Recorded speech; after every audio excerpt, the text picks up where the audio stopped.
Well, taking a look at your top story this morning, a few weeks ago, ANN7 exposed the brazen financial mismanagement in the IMFS project, in which Treasury's own internal audit slammed goings on at the Project Management Office during 2014 to 2015.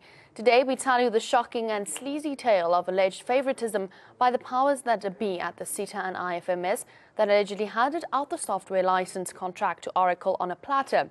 It's a blatant tale of alleged irregularity, possible tender rigging, and a brazen disregard for processes that many suggested may not only further delay the project, but also escalate the costs. But because it is a complex web to understand, let's start at the beginning.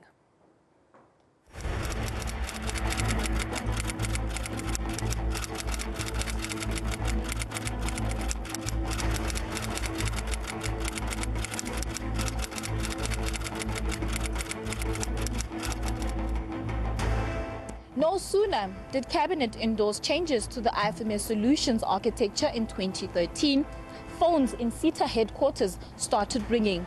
For starters, it meant the cancellation of ongoing Phase 1 projects handed out to international software vendors, Oracle and SAP. At that time, the project had already cost more than 1.2 billion rands, and now a new tender was to be rolled out for the project.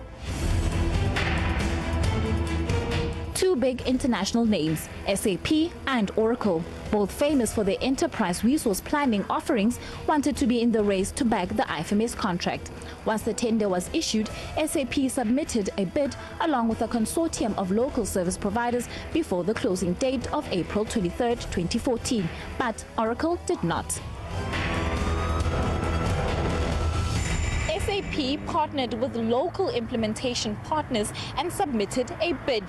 Industry sources suggest to ANN7 that Oracle did not bid as they objected to SAP tying up with local partners, placing them at a disadvantage for lack of an ecosystem for delivery in South Africa.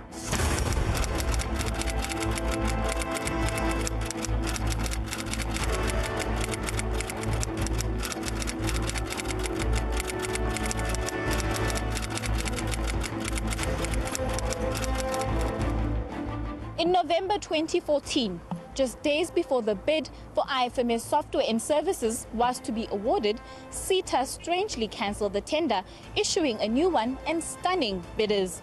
What heightened suspicion about the new tender is that it was limited to software.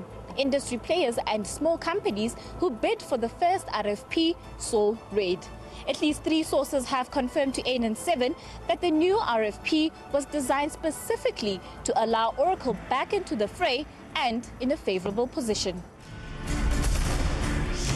Here's a look at how the new tender allegedly worked in Oracle's favor, a company that had completely refrained from bidding in the first procurement process. Here's a look at how the new tender allegedly worked in Oracle's favor. SETA's rationale for bid changes was that it will include potential bidders who did not submit before the closing date. Industry says that if parties did not respond in time, they may not be committed enough to deliver on project. Oracle, which did not bid in the first process, could bid in the second tender. Secondly, SETA argued that the bid change was due to non-compliance of legislature and compromise of integrity. Industry objects, saying that there is no basis to say that integrity of 2013 tender was compromised, and also that timeline difficulty does not constitute a compliance problem. Essentially, Oracle was allowed to sneak in through the back door as it qualified on the basis of showing interest in tender 1. SETA started a new IMFS procurement process by floating a fresh tender in late 2014.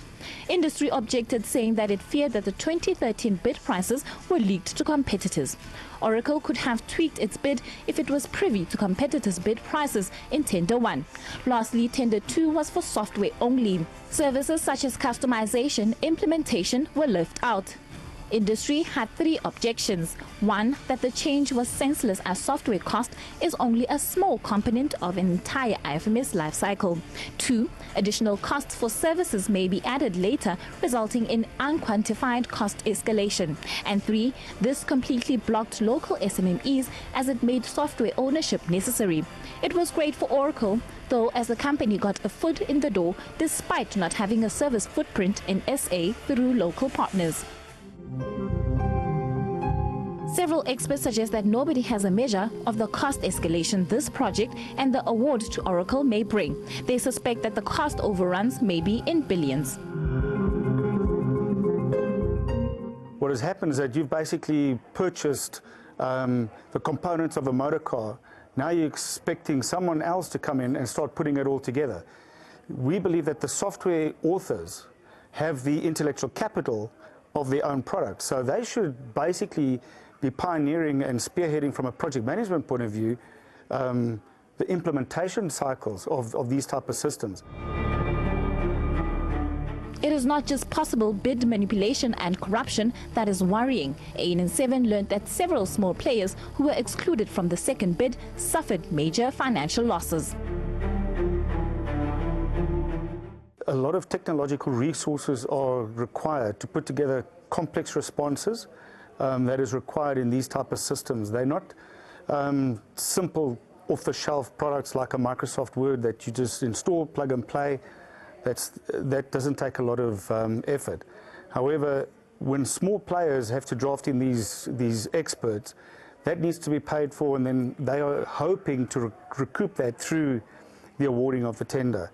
However, when a tender is simply cancelled for no specific criteria, that money is lost and is unrecoverable, which is why a lot of the smaller players do end up going out of business.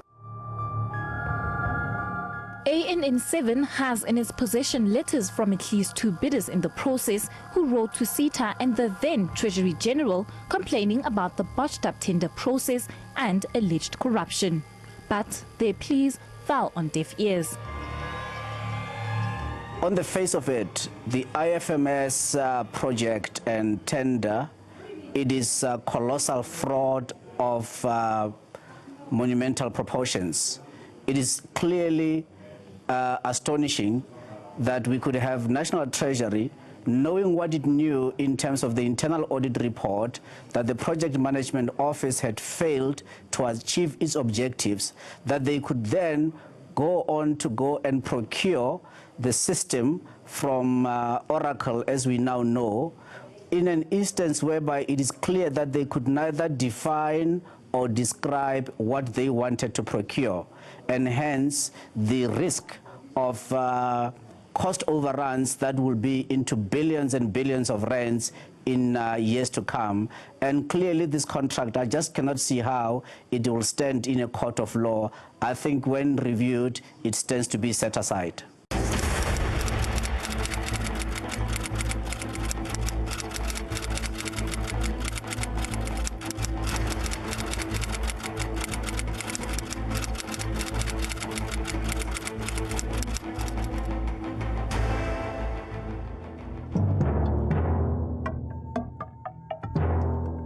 Oracle bagged the lucrative $461 million contract in August 2016 when Pravin Gordhan ruled the National Treasury, arguably with an iron fist. And what makes the whole process even murkier is the fact that the then Chief Director of IMFS, Herman Bula, now sits in Oracle SA's Johannesburg office in a senior management position. Oracle pocketed the tender in August 2016, and 3 months later, Herman Bula happily strolled into Oracle. When ANN7 spoke to Mr. Herman Bula, now Technology Sales Consulting Director at Oracle, to get his response on the alleged irregularities and his own conflict of interest, he denied any involvement in the IMFS bidding process or the awarding of the contract to Oracle. This is despite his role as Chief Director of IMFS. In fact, Mr. Bula refused to answer any queries and directed the ANN7 team to National Treasury for answers. This is the same Mr. Bula who was tasked with securing action on the internal audit report of the National Treasury, which ANN7 exposed in May. He, along with senior IMFS officer Linda Budavich and others, were aware of the wrongdoings in the project, according to the auditors who reviewed the financial mess at IMFS between March 2014 and August 2015.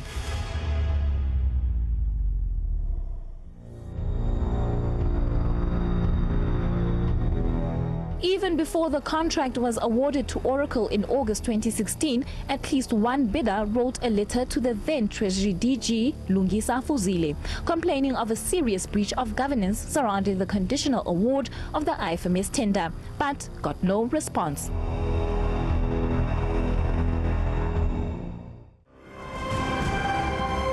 A few days later, a second letter was sent by the same bidder to Fuzile, but repeated requests for meetings were met by a stoic silence from National Treasury. The award of the IMFS contract to Oracle is clearly shrouded in many controversies, including a clear conflict of interest of at least one person from SETA who switched sides to Oracle even before the ink on the contract was dry. The question is, why did the then bosses of Treasury turn a blind eye to the goings-on despite being alerted after the fact? An even bigger question, will Finance Minister Malusi Gigaba follow up on these allegations and probe a larger investigation into the alleged irregularities and favoritism at display in the entire process?